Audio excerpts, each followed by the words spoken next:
지난 시간 우리는 에덴 동산에서 추방당하는 이 아담과 하와를 함께 살펴봤습니다. 하나님이 아담과 하와에게 가죽 옷을 입히시고 그들을 에덴 동산에서 내쫓으셨습니다. 그리고 생명나무 실과로 향하는 길에 불칼과 그룹들을 막아 놓으셨죠. 하나님은 원시복음으로 이 아담과 하와에게 용서와 회복의 메시지를 주셨습니다. 저주 속에 꼽히는 구원의 메시지가 그들에게 이미 주어진 것입니다. 그런데 그럼에도 불구하고 하나님이 두 사람을 에덴 동산에서 추방하셨습니다. 그들의 추방은 하나님 편에서 어쩔 수 없는 결정 때문이 아니라 그 역시도 이 회복의 메시지였음을 다 확인하였죠.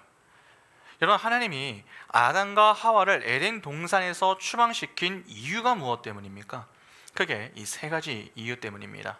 첫째, 이제 스스로의 힘으로는 생명나무 실과를 먹을 수 없음을 교훈하기 위해서입니다. 그들이 쫓겨난 이후에 생명나무 실과로 향하는 길목은 이 불칼과 그룹들이 막고 있었습니다. 때문에 이제는 누구도 그 스스로의 힘으로 그 길을 지나갈 수가 없었습니다. 그 막힌 길은 예수 그리스도의 죽음을 통해서만 열리게 되며 예수라는 길을 통과하는 자, 즉 예수를 믿음으로 회복되어 무죄한 상태가 된 자들만이 이 먹을 수 있게 되는 것이 바로 생명나무 실과다라고 하는 것을 교훈하기 위함 때문이죠. 둘째, 생명의 소중함을 깨닫게 하기 위함 때문입니다. 두 사람은 쫓겨나기 전에 하나님의 저주를 받았습니다. 이 해산의 수고와 육체의 노동이었습니다. 하나님이 그들에게 저주를 내리신 것은 그들이 겪는 해산의 수고와 육체의 노동을 통해서 생명이 얼마나 소중한지, 그리고 분명한 정체성을 지니고 사는 것이 또 얼마나 중요한지를 깨닫게 하기 위해서였습니다. 그러니까 하나님은 자기 백성에게 이 어떤 교훈을 주기 위해 잠시 그들을 추방하신 것이지 그들의 잘못에 대한 책임을 묻기 위해 내보내신 것은 아닙니다. 당장에 하나님은 저주의 땅으로 두 사람을 내보내셨어도 종국에 택한 자기 백성을 다시 그 저주의 땅에서 쫓아내어 회복의 땅으로 인도해 내십니다. 그것이 세 번째 이유입니다. 저주의 땅에서도 사람들은 하나님 같이 되려고 애를 씁니다. 그러나 그러한 하나님 가치는 여러분 어떠한 하나님 가치였습니까? 하나님이 없는 하나님 가치, like God without God이었습니다. 이는 내가 스스로 하나님이 되겠다라고 하는 이 죄인들의 심보였습니다. 그러나 하나님의 인도를 받아 회복의 땅으로 돌아오게 되는 택한 백성들은 어떠합니까? 그들 역시 하나님 가치를 추구합니다. 그러나 죄로 타락한 죄인들이 추구하는 것과는 그 성격이 다르죠. 무엇입니까? Like God with God입니다. 하나님과 함께하는 하나님 가치를 추구합니다. 쉽게 말해서 하나님과 동행하는 인생을 추구하게 된다는 것이죠. 그러니까 하나님은 두 사람을 내쫓으시는 그 사건을 통해 그들이 어떻게 회복이 되게 될 것인가 하는 것을 미리 힌트해 주고 계시는 것입니다. 그 회복의 과정에 놓인 자들이 바로 성도와 교회인 우리입니다.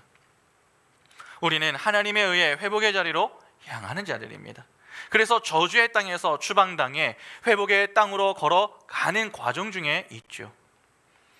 하나님은 그 분명한 목적을 가지고 우리를 역사와 인생이라는 훈련의 이 장에 넣어 놓으신 것입니다. 때문에 우리는 그 훈련의 장에서 무엇을 배워야 하는지, 또 하나님이 어떤 뜻과 목적을 가지고 계시는가 하는 것을 바르게 깨달아야 합니다. 그 목적과 뜻을 발견하지 못하면 역사 속에서 경험하게 되는 문제와 인생의 고난이 내게 문제가 되지만, 반대로 하나님의 뜻과 목적을 바르게 발견하면은 역사와 인생 속에서 마주하게 되는 모든 상황과 고난은 더 이상 문제가 되지 않습니다. 오히려 그 상황을 위기가 아니라 배움과 성장의 기회로 삼으며 신앙이 성숙해지는 그러한 자리로 향하게 됩니다. 그러나 그렇지 않은 자들은 상황에 집중하며 하나님을 오해하여, 그래서 자꾸 내 신앙에 어떤 문제가 있는가? 하나님이 나를 사랑하지 않으시나? 그렇게 엉뚱하게 반응하게 됩니다.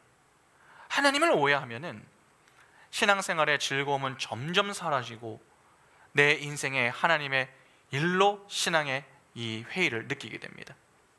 그것이 극단적으로 향하게 되면은 여러분 결국 하나님을 떠나게 되는 것입니다. 아닙니다. 분명 하나님이 자기 백성에게 허락하시는 훈련은 어렵습니다. 해산의 수고가 따르고 땀을 흘려야 하기 때문에 쉽지 않은 것이 사실입니다. 그러나 하나님은 그 모든 훈련 과정을 잘 지나갈 수 있도록 우리를 위로하기 위해 은혜의 방편인 말씀과 기도를 허락해 주셨습니다. 그러니까 성도는요, 하나님이 허락하신 그 은혜의 방편들을 잘 활용하는 것이 훈련을 잘 받을 수 있는 비결이다, 그렇게 볼 수 있는 것입니다. 그래서 우리는 다른 것은 몰라도 이 말씀과 기도만큼은 최선을 다해야 합니다. 다른 것은 조금 부족해도 기도회와 예배 시간은 보다 진지하고 간절한 마음으로 임해야 합니다. 매주 예배가 있으니까, 매주 기도회가 있으니까 괜찮아가 아니라 오늘이 내 인생의 마지막 기도회, 마지막 예배라고 생각을 해야 합니다. 그래야 진지함과 간절함이 생기고 그러한 자세로 임해야 하나님이 주시는 위로와 힘을 얻을 수 있는 것이며 그 힘으로 한 주간 하나님이 허락하시는 훈련을 잘 소화할 수 있는 것입니다. 성경은 복음으로 인한 회복을 기록해 놓은 책입니다. 3장이 하나님의 약속과 뜻을 보여주시는 그러한 내용이라면 4장부터는 그 내용이 구체적으로 어떻게 나타나게 되는가 하는 것을 보여줍니다. 그러니까 3장을 이해하지 못하면 창세기 4장부터 나오는 이야기 역시 이해할 수가 없는 것입니다. 그러나 우리는 3장에 하나님이 주실 약속과 그 뜻을 다 살펴봤습니다. 때문에 4장에 나오는 내용들도 이 어렵지 않게 이해를 할 수 있겠죠. 3장의 내용을 기억하시며 본문을 살펴볼 것인데, 여러분 오늘은 좀 이 교리와 관련된 내용을 좀 다룰 예정입니다. 조금 어려울 수 있지만은 매우 중요한 부분이니 최대한 집중하여 따라오시기 바랍니다. 자, 그러면 시작하겠습니다. 오늘 본문은 우리가 잘 아는 이 가인과 아벨의 이야기입니다. 아담과 하와가 에덴 동산에서 추방을 당한 이후에 자녀를 낳았습니다. 그 중에 가인과 아벨이 등장을 하는 것이죠. 먼저 본문을 볼까요? 창세기 4장 1절부터 5절 상반절 보시면, 아담이 그의 아내 하와와 동침하매 하와가 임신하여 가인을 낳고 이르되 내가 여호와로 말미암아 등남하였다 하니라. 그가 또 가인의 아우 아벨을 낳았는데 아벨은 양치는 자였고 가인은 농사하는 자였더라. 세월이 지난 후에 가인은 땅의 소산으로 제물을 삼아 여호와께 드렸고 아벨은 자기도 양의 첫 새끼와 그 기름으로 드렸더니 여호와께서 아벨과 그의 제물은 받으셨으나 가인과 그의 제물은 받지 아니하신지라. 본문을 보면은 가인과 아벨이 등장합니다. 일단 많은 분들이 이 해당 내용을 보면서 오해하는 것이 있습니다. 아담과 하와가 이 가인과 아벨만 낳았다, 그렇게 보는 것입니다. 당장 성경을 보면은 두 사람을 낳았다 하는 말 이외에 다른 내용이 나오지 않습니다. 그래서 그렇게 해석을 하는 것이죠. 그러나 그렇지 않습니다. 여러분, 오늘 본문에 등장하는 가인과 아벨은요, 수많은 아담의 자손 중에서 하나님이 어떤 교훈을 주기 위해 선택된 대표들입니다. 잘 생각해 보시기 바랍니다. 여러분, 아담이 몇 년을 살았습니까? 창세기 5장 4절과 5절 보시면 아담은 셋을 낳은 후 800년을 지내며 자녀들을 낳았으며 그는 930세를 살고 죽었더라. 몇 년을 살았습니까? 930년을 살았습니다. 그러니까 거의 1000년 가까이를 살았던 사람입니다. 그러면 그는 1000년 동안 가인과 아벨만 낳았겠습니까? 그렇지 않습니다. 꾸준히 자녀를 낳았습니다. 방금 읽은 창세기 5장 4절에 등장하는 나타라는 이 히브리어 동사는요, 계속형입니다. 그 말은 쉬지 않고 계속 자녀를 낳았다 하는 말이죠. 1000년 동안 계속 자녀를 낳았다 하는 말입니다. 보통 사람들이 여러분 호기심을 잘 참지 못하지 않습니까? 그래서 어떤 분이 아담과 이 하와를 비롯하여서 그들이 낳은 자녀들이 낳은 이 후손들을 수학적으로 한번 계산을 해보았다고 합니다. 그러니까 그 수가 얼마나 되는 줄 아십니까? 약 한 10억 명 정도가 되었을 것이다 라고 봅니다. 그러면 노아 때는 얼마나 되겠습니까? 20억 가까이가 되었을 것이다, 그렇게 추측을 합니다. 충분히 일리가 있다, 그렇게 볼 수 있습니다. 왜냐하면 사람의 수명이 줄어든 시점은 여러분 언제부터입니까? 노아의 홍수 사건 이후부터입니다. 그 전까지 사람들의 수명은요 대부분 1000년이었습니다. 그러니까 인구 증가율은 클 수밖에 없는 것이죠. 왜냐하면 태어나는 사람에 비해서 죽는 사람이 별로 없기 때문에 그렇습니다. 그러면 그렇게 볼 경우에 이후에 가인이 하는 말도 쉽게 해결이 됩니다. 창세기 4장 14절을 보시면 주께서 오늘 이 지면에서 나를 쫓아내시온즉 내가 주의 낯을 배웁지 못하리니 내가 땅에서 피하며 유리하는 자가 될지라 무릇 나를 만나는 자마다 나를 죽이겠나이다. 가인이 동생 아벨을 죽이고 난 이후에 하나님께 뭐라고 합니까? 누가 자신을 죽이면 어떻게 합니까? 그렇게 묻습니다.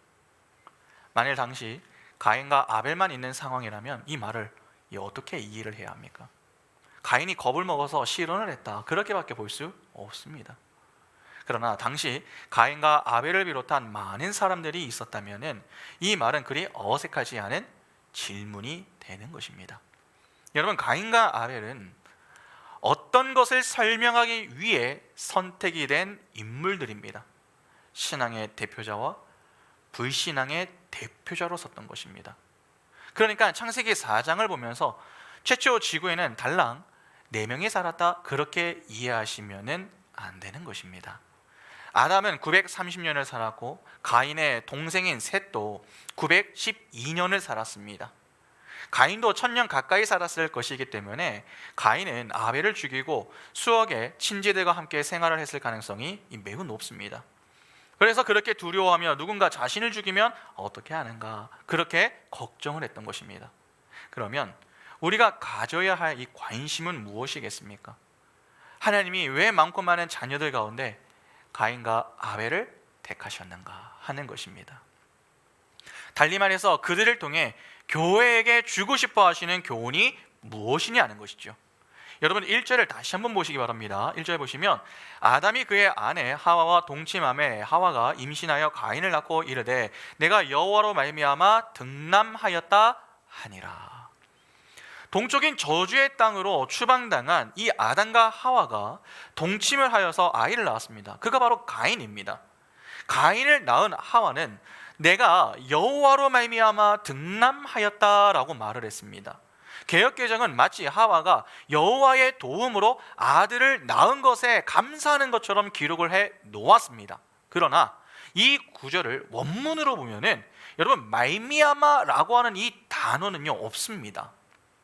그러니까 정확하게 번역을 하면은 내가 여호와 그분을 얻었다, 이게 맞습니다. 그냥 보면 이해가 잘 안 됩니다. 내가 여호와를 얻었다라고 하는 말처럼 느껴지지 않으십니까? 그래서 성경을 번역한 사람들이 여기에 말미암아라고 하는 이 의미를 넣어서 내가 하나님으로 말미암아 아이를 얻었다, 그렇게 번역을 해 놓은 것입니다. 그러나 본절은 원문 그대로 번역을 해야 합니다. 이 말은 내가 하나님을 낳았다 하는 것이 아니라 내가 아이를 낳았는데 그 아이가 바로 여호와다, 즉 하나님이 약속하신 여인의 후손 메시아다, 그러한 의미입니다. 이는 이전에 하나님이 하신 약속과 관련이 되는 것이죠. 그러니까 아담은 하나님이 하신 약속을 생각하면서 이 가인의 이름을 지은 것입니다. 두 사람은 첫 아이가 하나님이 하신 약속인 여인의 후손인 줄 알았습니다. 그런데 가인은 여인의 후손이 맞습니까? 우리는 이미 성경을 통해서 가인은 여인의 후손에 있는 자가 아님을 다 알고 있습니다. 여인의 후손은 예수 그리스도입니다. 그런데 그렇게 뱀의 머리를 밟으신 여인의 후손 안에 한 무리가 들어 있습니다. 그들이 바로 교회입니다. 따라서 여인의 후손이신 예수 그리스도 안에 들어있는 교회, 즉 성도도 여인의 후손이죠. 창세기 15장 4절과 5절을 잠시 보겠습니다. 여호와의 말씀이 그에게 임하여 이르시되 그 사람이 내 상속자가 아니라 내 몸에서 날 자가 내 상속자가 되리라 하시고 그를 이끌고 밖으로 나가 이르시되 하늘을 우러러 무뼈를 셀 수 있나 보라. 또 그에게 이르시되 내 자손이 이와 같으리라. 하나님이 아브라함에게서 날 이 약속의 자손들을 주시겠다라고 말씀하시며 하늘의 무별들을 보여주십니다. 그에게서 날 약속의 자손, 즉 영적 이스라엘인 교회가 그만큼 많을 것이다 라고 하는 것입니다. 그런데 자손이라고 하는 이 단어가 여러분 복수가 아니라 단수입니다. 아브라함의 후손이 하늘의 별처럼 많을 것이다 라고 말씀을 하셨다면 여러분 복수로 써야 하는 것이 맞는 거 아닙니까? 그런데 단수로 쓰고 있습니다. 그러니까 하늘의 별처럼 많은 아브라함의 후손은 단 한 명이다 라고 하는 말이 되는 것입니다. 그 한 명이 누구인가를 바울은 갈라디아서에서 정확하게 설명을 하고 있습니다. 갈라디아서 3장 16절에 이 약속들은 아브라함과 그 자손에게 말씀하신 것인데 여럿을 가리켜 그 자손들이라 하지 아니하시고 오직 한 사람을 가리켜 내 자손이라 하셨으니 곧 누굽니까? 그리스도라. 창세기 15장 5절의 자손이 누굽니까? 예수 그리스도입니다.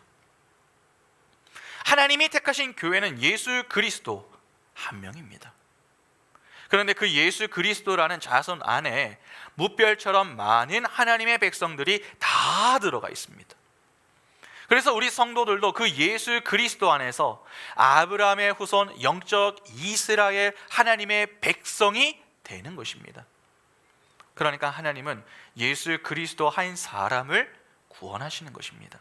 그런데 그 속에 창세전에 택함을 받은 이 하나님의 백성들이 들어 있는 것이죠.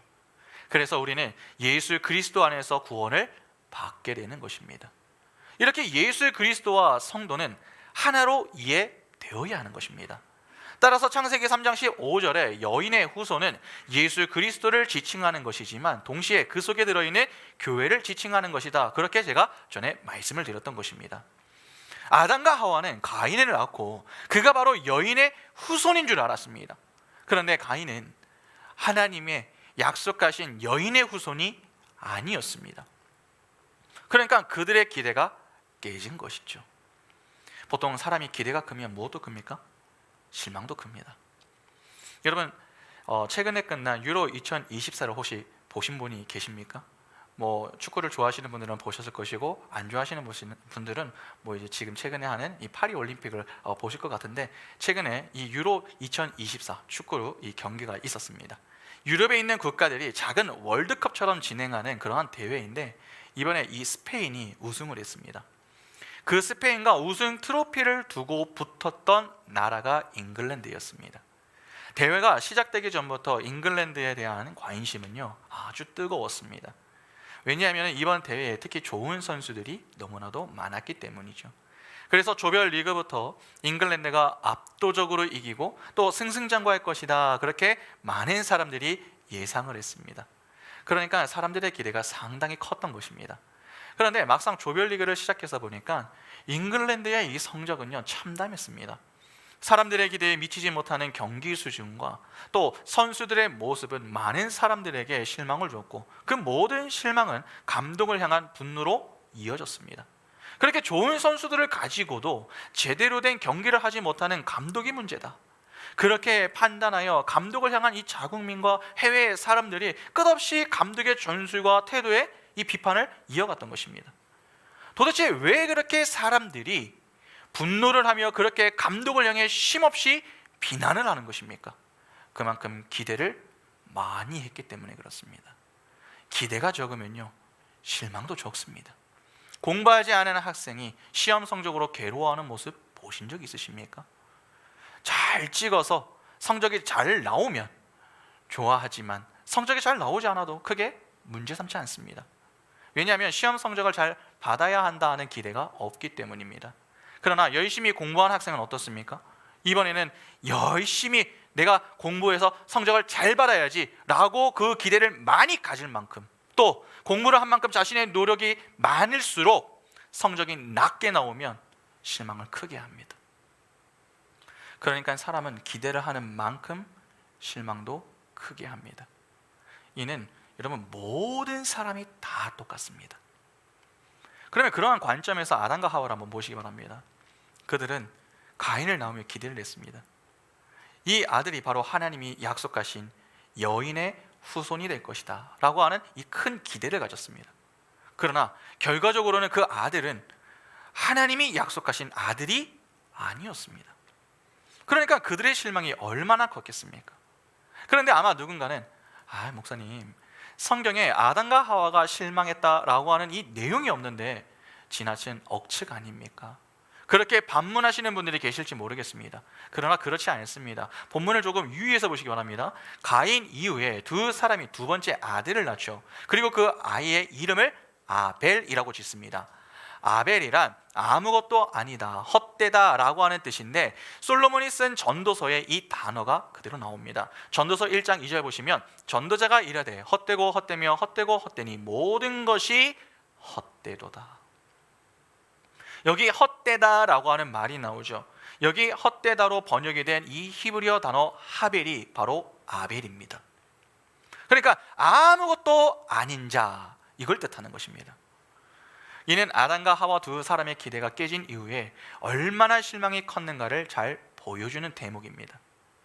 그런데 오늘 본문을 보면은 성경은 하나님이 그 아무것도 아닌 자인 아벨의 제사를 받으셨다라고 말씀합니다. 오늘 보면 3절부터 5절 상반절에 그 내용이 나오는 것입니다. 하나님은 오직 아벨의 제사만을 받으셨습니다. 그 말은 아벨이 타락 후에 둘로 갈라지게 되는 뱀의 후손과 여인의 후손 중에 여인의 후손인 예수 그리스도의 라인이었음을 보여주는 것이죠. 아담의 장남과 차남이 뱀의 후손과 여인의 후손으로 나뉘게 되는 것입니다. 사실 본문만 보면은 여인의 후손의 그림자로 등장하는 이 아벨은요, 가인보다 그리 대단한 것이 없어 보입니다. 단지 다른 것이 있다면은 가인은 곡식으로 제사를 했고 아벨은 양을 죽여 제사를 했다 하는 그 정도뿐입니다. 이 때문에 어떤 분들은 가인과 달리 아벨은 피해 제사를 드렸기 때문이다, 그래서 하나님은 가인의 것은 받지 않으시고 아벨의 것만 받으신 것이다, 그렇게 설교하시는 분들도 계십니다. 그러나 만일 그렇게 볼 경우에 하나님의 구원은 제사를 드리는 자의 재물에 따라 결정이 된다라고 하는 말이 되는 거 아닙니까? 우리는 하나님의 구원하심에 어떤 것도 근거나 조건으로 작용될 수 없음을 알고 있습니다. 따라서 가인이 유기되고 아벨이 선택을 받은 것은 그들이 드린 제물 때문이 아닙니다. 그러면 아벨이 하나님이 기뻐하시는 제사를 드릴 수 있었던 이 근거는 무엇입니까? 히브리서 11장 4절 보시면 이렇게 말씀합니다. 믿음으로 아벨은 가인보다 더 나은 제사를 하나님께 드림으로 의로운 자라 하시는 증거를 얻었으니 하나님이 그 예물에 대하여 증언하심이라. 그가 죽었으나 그 믿음으로써 지금도 말하느니라. 왜 하나님이 아벨과 그의 제사만을 받으십니까? 히브리서 기자는 그 이유를 그가 의인이었기 때문이다, 그렇게 이야기합니다. 그런데 그가 의인이 된 것은 믿음 때문이다 라고 하죠. 여러분, 믿음은 어떻게 해서 생겨나는 것입니까? 우리가 믿음을 갖겠다라고 하는 이 의지를 동원하면 믿음이 생깁니까? 우리 내부에서 생성해낼 수 있는 것입니까? 그렇지 않습니다. 외부에서 주어지는 선물입니다. 에베소서 2장 8절에 너희는 그 은혜에 의하여 믿음으로 말미암아 구원을 받았으니 이것은 너희에게서 난 것이 아니요 하나님의 선물이라.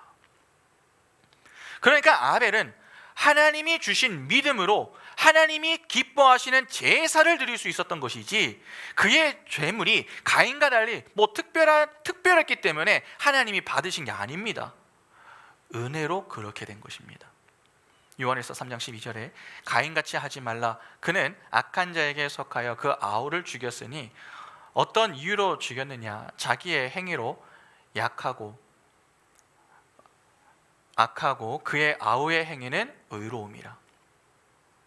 가인은 악한 자에게 속해 악한 일을 하였습니다.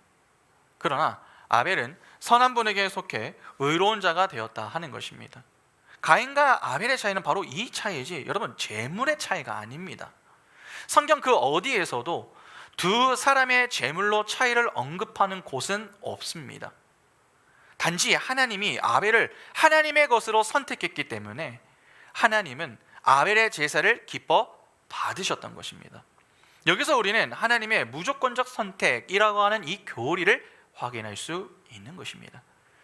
여러분, 혹시 튤립 교리라고 들어보신 적이 있으십니까?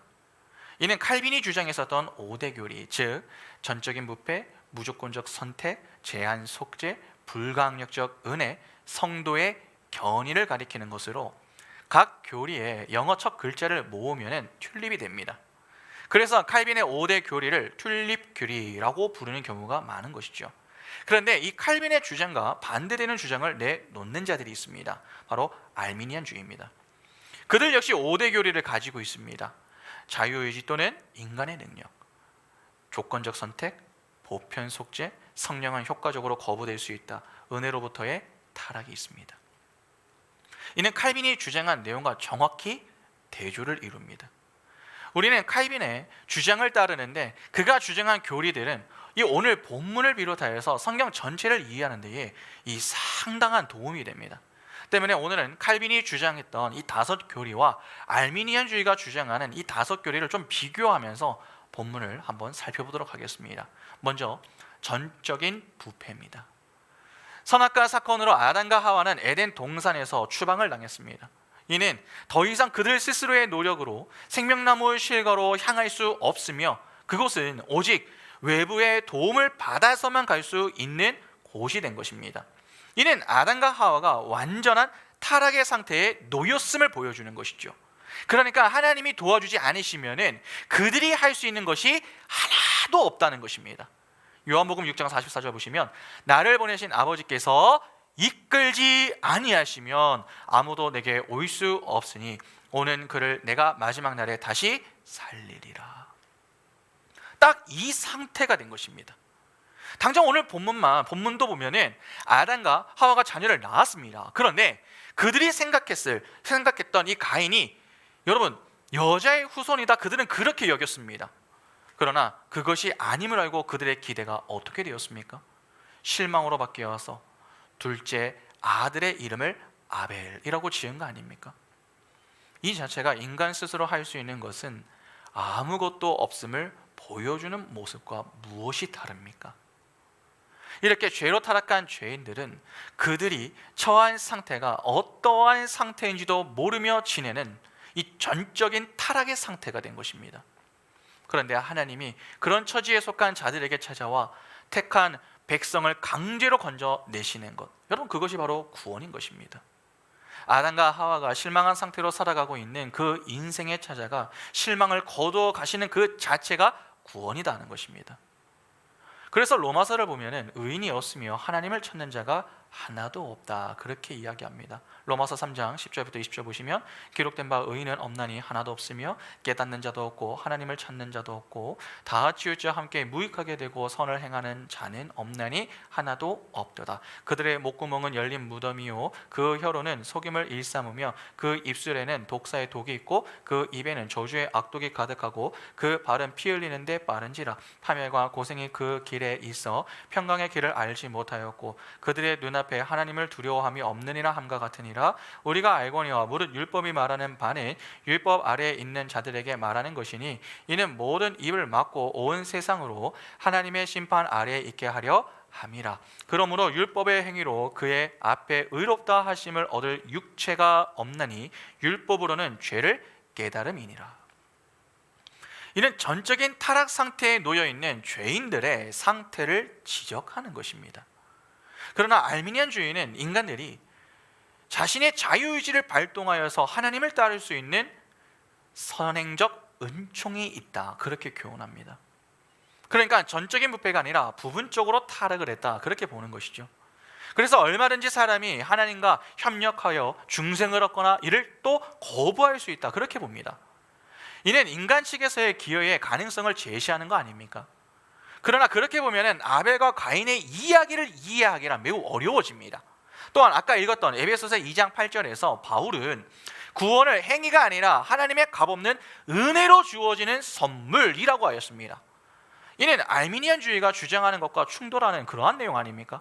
만일 알미니안주의의 주장이 맞다면 바울은 거짓말을 하는 것이 됩니다. 그러면 성경은 진리만을 기록한 책이 아닌 것이며 더 나아가서 성경의 무호성에 대한 의심과 공격 역시 피할 길이 없어집니다. 두 번째는 무조건적 선택입니다. 사실 오늘 본문에서 가장 잘 나오는 이 내용이 이 무조건적 선택 교리입니다. 바울은 이 내용을 로마서에서 아주 잘 다룹니다. 로마서 9장 10절부터 16절 보시면 그뿐 아니라 또한 리브가가 우리 조상 이삭 한 사람으로 말미암아 임신하였는데 그 자식들이 아직 나지도 아니하고 무슨 선이나 악을 행하지 아니한 때에 택하심을 따라 되는 하나님의 뜻이 행위로 말미암지 않고 오직 부르시는 이로 말미암아 서게 하려 하사 리브가에게 이르시되 큰 자가 어린 자를 섬기리라 하셨나니 기록된 바 내가 야곱은 사랑하고 에서는 미워하였다 하심과 같으니라. 그런즉 우리가 무슨 말을 하리요? 하나님께 불의가 있느냐? 그럴 수 없느니라. 모세에게 이르시되 내가 긍휼히 여길 자를 긍휼히 여기고 불쌍히 여길 자를 불쌍히 여기리라 하셨으니 그런즉 원하는 자로 말미암도 아니요 다람박질하는 자로 말미암도 아니요 오직 긍휼히 여기시는 하나님으로 말미암음이라. 이 선택과 유기의 교리가 바로 오늘 본문에서부터 출발하는 것입니다. 인간 측에서의 어떤 공로나 노력이나 열심도 하나님께 구원의 근거로 들여질 수 없다는 것입니다. 하나님은 모든 인간들이 타락을 하고 저주의 지옥을 향해 달려갈 때에 그들 중에 어떤 자들을 선택하셔서 하나님의 은혜의 자리로 끌어올리시는 것입니다. 성경은 그들을 남은 자라고 표현을 합니다. 이사야 10장 20절부터 23절 보시면 그 날에 이스라엘의 남은 자와 야곱 족속의 피난한 자들이 다시는 자기를 친자를 의지하지 아니하고 이스라엘의 거룩하신 이 여호와를 진실하게 의지하리니 남은 자 곧 야곱의 남은 자가 능하신 하나님께로 돌아올 것이라. 이스라엘이여 내 백성이 바다의 모래 같을지라도 남은 자만 돌아오리니 넘치는 공의로 파멸이 작정되었습니다. 이미 작정된 파멸을 주 만군의 여호와께서 온 세계 중에 끝까지 행하시리라. 하나님의 저주를 받고 저주의 땅인 동쪽으로 쫓겨난 자들 중에 불칼과 그룹들을 통과하여 다시 생명나무 실과로 돌아오는 자들이 있다는 것입니다. 타락한 아담 이후에 그 남은 자의 첫 번째 모델로 등장하는 자, 그 자가 바로 아벨입니다. 아담 이후에 모든 인간들은 전부 저주받은 가인이어야 했습니다. 모든 인간들은 하나같이 다 저주의 땅 동쪽으로 쫓겨난 자들입니다. 하나님은 가인으로 대표되는 저주받은 인간들이 드리는 그 어떠한 것도 받지 않으십니다. 오늘 본문에 받지 않으셨다라고 하는 이 말은 쳐다보지도 않았다라고 하는 뜻입니다. 하나님은 하나님의 은혜를 거부하고 자신들이 왕이 되어 살아가고자 하는 자들에게 관심이 없습니다. 그래서 쳐다보지도 않으십니다. 왜냐하면 그들은 하나님과 하늘을 소망하는 자들이 아니기 때문입니다. 그들은 전부 땅을 섬기고 땅의 노예가 된 자들입니다.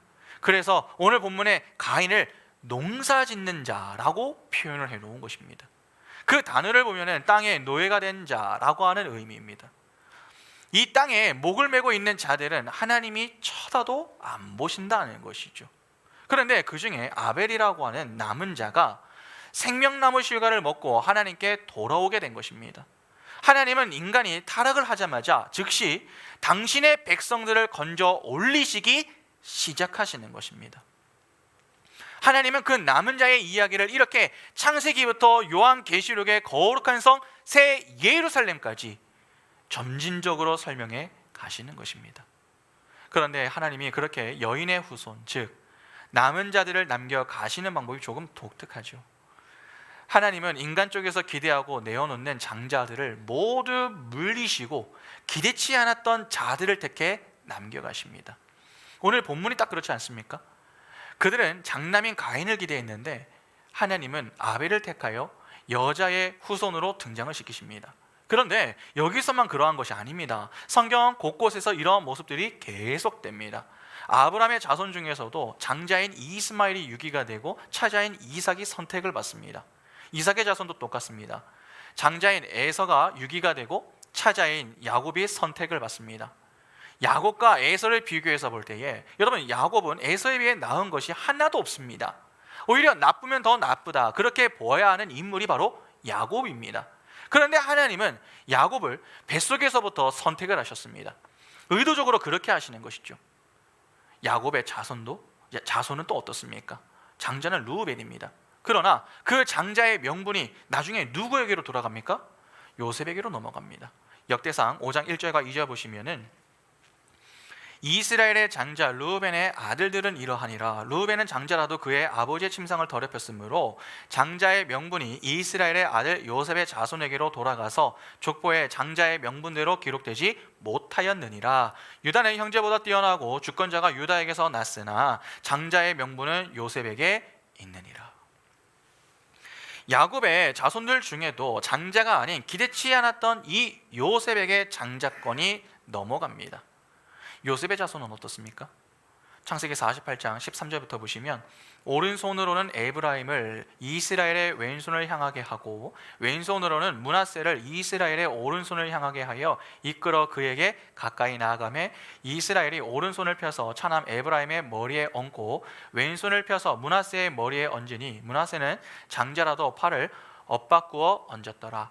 그가 요셉을 위하여 축복하여 이르되 내 조부 아브라함과 아버지 이삭이 섬기던 하나님, 나의 출생으로부터 지금까지 나를 기르신 하나님, 나를 모든 환난에서 건지신 여호와의 사자께서 이 아이들에게 복을 주시오며 아들로 내 이름과 내 조상 아브라함과 이삭의 이름으로 칭하게 하시오며 아들이 세상에서 번식되게 하시기를 원하나이다. 요셉이 그 아버지가 오른손을 에브라임의 머리에 얹은 것을 보고 기뻐하지 아니하여 아버지의 손을 들어 에브라임의 머리에서 므낫세의 머리로 옮기고자 하여 그의 아버지에게 이르되 아버지여 그리 마옵소서. 이는 장자이니 오른손을 그의 머리에 얹으소서 하였으나 그의 아버지가 허락하지 아니하며 이르되 나도 한다 내 아들아 나도 한다. 그도 한 족속이 되며 그도 크게 되려니와 그의 아우가 그보다 큰 자가 되고 그의 자손이 여러 민족을 이루리라 하고 그 날에 그들에게 축복하여 이르되 이스라엘이 너로 말미암아 축복하기를 하나님이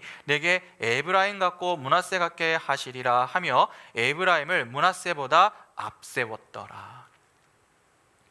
야곱이 요셉의 장자인 므낫세에게는 왼손을, 차자인 에브라임에게는 오른손을 대고 안수를 합니다.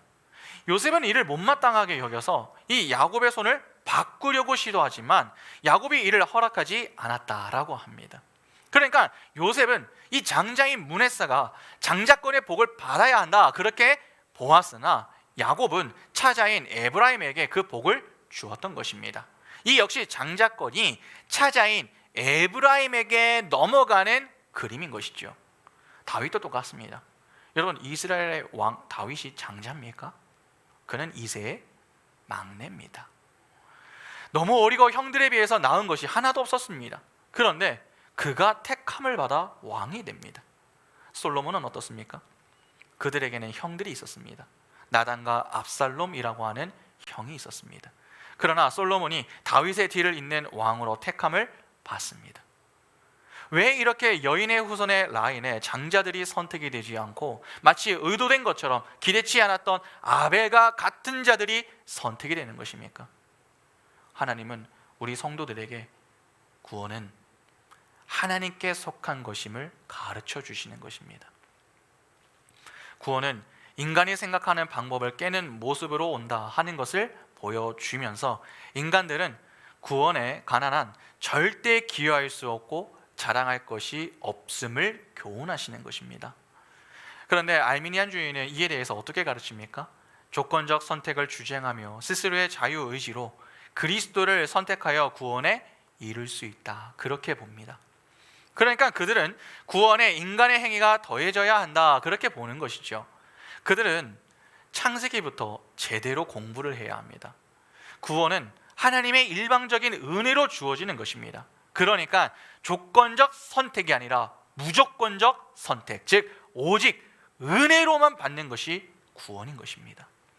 고린도전서 1장 26절부터 29절 보시면 형제들아 너희를 부르심을 보라. 육체를 따라 지혜로운 자가 많지 아니하며 능한 자가 많지 아니하며 문벌 좋은 자가 많지 아니하도다. 그러나 하나님께서 세상에 미련한 것들을 택하사 지혜 있는 자들을 부끄럽게 하려 하시고 세상에 약한 것들을 택하사 강한 것들을 부끄럽게 하려 하시며 하나님께서 세상에 천한 것들과 멸시받는 것들과 없는 것들을 택하사 있는 것들을 폐하려 하시나니 이는 아무 육체도 하나님 앞에서 자랑하지 못하게 하려 하심이라. 이 내용은 하나님이 못난 자들만 하나님의 백성으로 택하신다라고 하는 말이 아닙니다. 하나님은 인간 편에서 제시하는 그 어떠한 공로, 열심도 구원의 근거로 택하지 않으신다라고 하는 것을 강조하는 말입니다. 이러한 선택과 유기의 교리가 오늘 본문에서부터 이렇게 명확하게 나타나고 있는 것입니다. 그러니까 오해하시면 안 됩니다. 하나님이 우리를 선택하신 것은 그분의 은혜로 인한 결과이지 우리의 공로 때문이 아닙니다. 우리 역시 가인의 라인에 서서 죽어야 했던 자들입니다. 실망과 낙심의 자리에 서야 하는 자들, 유기된 자리에 있어야 하는 자들이었습니다. 그러나 하나님이 무조건적으로 택해 주신 것입니다. 그러면 하나님의 선택과 이 유기의 교리가 이러하다면 그 다음 내용도 분명해지지 않겠습니까? 바로 제한 속죄입니다. 하나님은 여자의 후손만을 인정하시고 그들만을 건져내십니다. 그 사실을 오늘 본문에서는 어떻게 보여주고 있습니까? 여러분 4절과 5절 상반절을 다시 한번 보시기 바랍니다. 아벨은 자기도 양의 첫 새끼와 그 기름으로 드렸더니 여호와께서 아벨과 그의 제물은 받으셨으나 가인과 그의 제물은 받지 아니하신지라. 여호와께서 아벨과 그의 제물은 받으셨으나 가인과 그의 제물은 받지 아니하신지라. 하나님이 누구만 인정을 하십니까? 아벨만 인정을 하십니다. 그냥 가인과 아벨의 제사를 다 받아주시면 안 됩니까? 하나님은 얼마든지 그렇게 받아주실 수 있는 분이십니다. 그러나 하나님은 의도적으로 아벨의 것만 받으시고 가인의 것은 받지 않으셨습니다.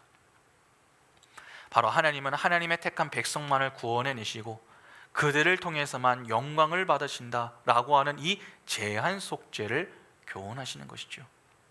그런 점에서 보면은 보편 구원론자들의 이 주장은 잘못된 가르침이다라고 하는 것을 알 수 있습니다.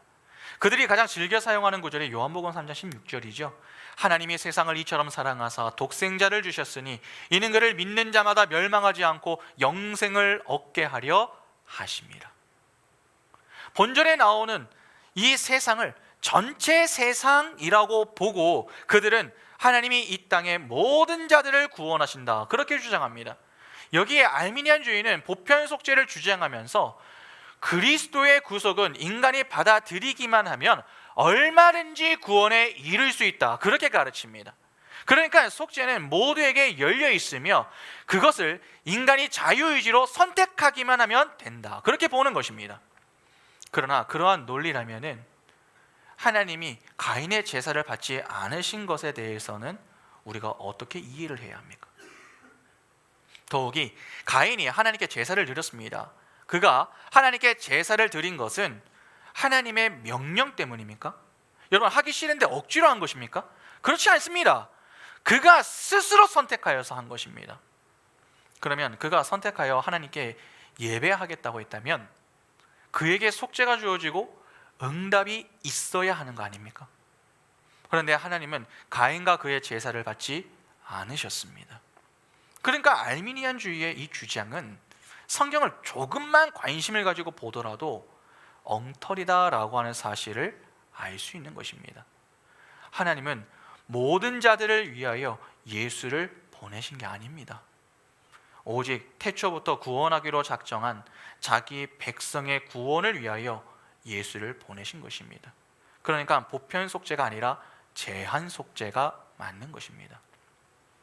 넷째, 저항할 수 없는 은혜입니다. 하나님이 구원하기로 작정한 자는 본인이 그 은혜를 거부할 수 없습니다. 하나님이 아벨과 그의 제사를 받으셨습니다. 히브리서 기자는 그가 의인이었고 믿음을 가지고 있었다라고 했습니다. 그가 의인이요 믿음을 소유할 수 있었던 것은 전적으로 하나님이 베푸신 은혜의 결과였습니다. 하나님이 주시는 은혜를 아벨이 저항할 수 없습니다. 그러니까 하나님의 택한 백성은 한 사람도 빠짐없이 하나님의 은혜로 구원을 받게 된다는 것이죠. 때문에 누구도 하나님의 은혜에 저항하거나 거부할 수 없는 것입니다. 그런데 알미니안주의는 성령은 효과적으로 거부될 수 있다라고 주장을 합니다. 인간의 자유의지로 성령을 제한할 수 있다는 이 매우 놀라운 이 주장을 펼치고 있는 것입니다. 여러분, 성령을 거부할 수 있다고 하는 것은 하나님의 은총을 거부할 수 있다는 말 아닙니까? 하나님의 일을 거부할 수 있는 것이 피조물입니까? 아닙니다. 만일 그것이 가능하다면 하나님은 전지전능하신 분이 아니며 거짓말을 하시는 가짜가 되는 것입니다. 그렇다면 굳이 우리가 하나님을 믿을 이유가 무엇입니까? 그러나 성경은 하나님을 어떻게 소개하고 있습니까? 민수기 23장 19절 보시면 하나님은 사람이 아니시니 거짓말을 하지 않으시고 인생이 아니시니 후회가 없으시도다. 어찌 그 말씀하신 바를 행하지 않으시며 하신 말씀을 실행하지 않으시랴. 하나님은 거짓말을 하지 않으시는 분이십니다. 그분은 실패가 없으신 분이십니다. 그러면 그분이 실패하지 않으신다면 여러분, 그분이 주시는 은혜는 어떠한 은혜입니까? 피조물인 우리가 저항할 수 없는 은혜입니다. 그래서 우리가 주님 안에서 두려워하지 않으며 살아갈 수 있는 것이죠. 왜냐하면 우리는 연약하나 주님의 은혜가 결국 우리를 붙들어 하나님의 뜻하신 자리에 서게 될 것이기 때문에 그렇습니다. 마지막 다섯째, 성도의 견인입니다. 하나님은 하나님의 택한 백성을 단 한 사람도 잃어버리지 않으십니다. 끝까지 구원해 내십니다. 그러니까 한번 택했다가 말을 듣지 않으면 포기하고 버리시는 게 아니다 하는 것입니다. 이를 생각하기 딱 좋은 인물이 아브라함이죠. 아브라함을 잘 한번 생각해 보시기 바랍니다. 아브라함이 신앙의 여정 동안에 하나님 앞에서 어떻게 지냈습니까? 매번 실수하고 하나님의 말씀을 어기고 또 의심하고 항변까지 했습니다. 그러나 그렇다고 하나님이 그를 버리셨습니까? 그렇지 않았습니다. 그랬던 그를 하나님의 시험도 거뜬히 통과하는 믿음의 사람으로 만들어내셨습니다. 베드로는 어떻습니까? 베드로가 주님을 부인하고 고향으로 돌아갔다고 해서 하나님이 그를 포기하셨습니까? 아닙니다. 그러한 베드로를 다시 찾아가서 주님을 위해 사는 자로 만드셨습니다. 그렇게 하나님은 하나님의 택한 백성을 어떻게든 구원의 자리에 서게 만드십니다. 말을 듣지 않으면 패서라도 구원의 자리에 서게 만드십니다. 바울은 이를 로마서에서 이렇게 표현합니다. 로마서 8장 35절부터 39절 보시면 누가 우리를 그리스도의 사랑에서 끊으리요 환난이나 공고나 박해나 기근이나 적신이나 위험이나 칼이나 기록된 바 우리가 종일 주를 위하여 죽임을 당하게 되며 도살당할 양같이 여김을 받았나이다 함과 같으니라. 그러나 이 모든 일에 우리를 사랑하시는 이로 말미암아 우리가 넉넉히 이기느니라. 내가 확신하노니 사망이나 생명이나 천사들이나 권세자들이나 현재일이나 장래일이나 능력이나 높음이나 기쁨이나 다른 어떤 피조물이라도 우리를 우리 주 그리스도 예수 안에 있는 하나님의 사랑에서 끊을 수 없으리라. 성경은 분명히 하나님의 사랑에서 끊어낼 수 있는 것은 단 하나도 없다, 그렇게 가르칩니다. 그런데 알미니안주의는 어떻습니까? 은혜로부터의 타락을 주장합니다.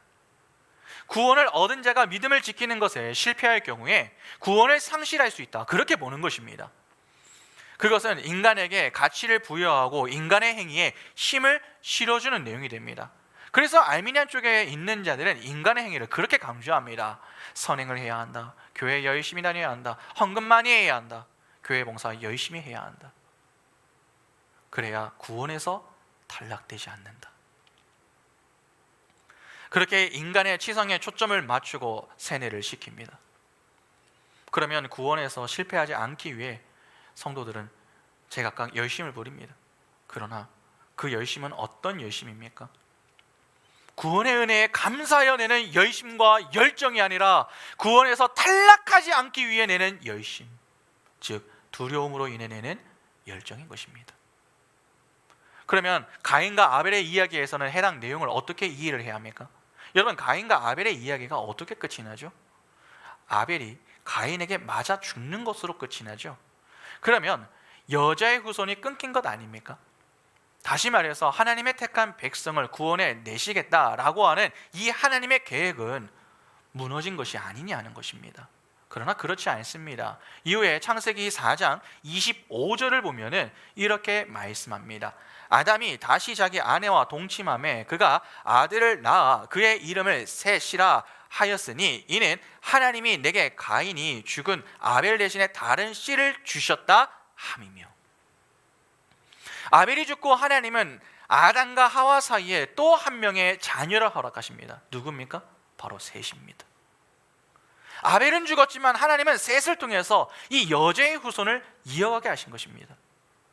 그렇게 하나님은 여자의 후손인 교회가 탄생하게 하셔서 그 누구도 잃어버리지 않고 구원의 자리까지 이끌고 가고 계신 것입니다. 그러한 은총을 여러분 우리가 잊고 있는 것입니다. 어떠십니까? 이러한 많은 교리들이 바로 이 창세기 4장의 가인과 아벨의 이야기에서부터 나오고 있는 것입니다. 이렇게 하나님은 성경을 통해서 그분의 백성인 교회를 위해 회복의 메시지를 숨겨 놓으시고 인물과 사건들을 통해 반복하여서 교훈하시는 것입니다. 때문에 우리는 매주 말씀을 통해서 복음으로 인한 진짜 회복을 주시는 그 하나님을 소망할 수 있어야 하는 것입니다. 꼭 기억하시기 바랍니다. 우리도 본래 가인이 서 있었던 그 자리에 함께 있어야 했던 자들이었습니다. 전적으로 부패해 있었던 자들이 바로 우리였습니다. 그런데 하나님은 그분의 일방적인 은혜로 우리를 선택하셨고 우리를 그 자리에서 건져내셨습니다. 그 저항할 수 없는 은혜로 구원을 받았고 지금도 그 은혜를 누리며 살고 있습니다. 하나님은 반드시 자기 백성을 약속하신 그 자리, 회복의 자리인 생명나무 실과가 있는 그 영광의 자리에 우리를 서게 하시는 분이십니다. 세상이 아무리 우리를 시험하고 고난을 주어도 하나님의 사랑과 은혜를 끊어낼 수 있는 것은 하나도 없습니다. 인생이라는 훈련의 장에서 여러분 너무 힘들어하지 마시기 바랍니다. 우리를 응원하시는 하나님이 우리와 함께하고 계십니다. 그 하나님이 우리에게 모든 훈련을 넉넉히 이겨나갈 힘을 주고 계십니다. 그리고 그 훈련을 멋지게 감당하고 기쁨 가득한 집으로 우리를 데리고 가십니다. 믿음의 눈을 열고 우리의 유일한 소망이 되신 예수 그리스도만을 든든히 붙드시기 바랍니다. 그리하여 가인의 인생이 아닌 아벨의 인생으로 의인된 자로 오직 믿음으로 주님께만 영광 돌리는 복된 인생이 바로 오늘 우리의 인생이 다 될 수 있기를 간절히 소망합니다. 함께 찬양하겠습니다.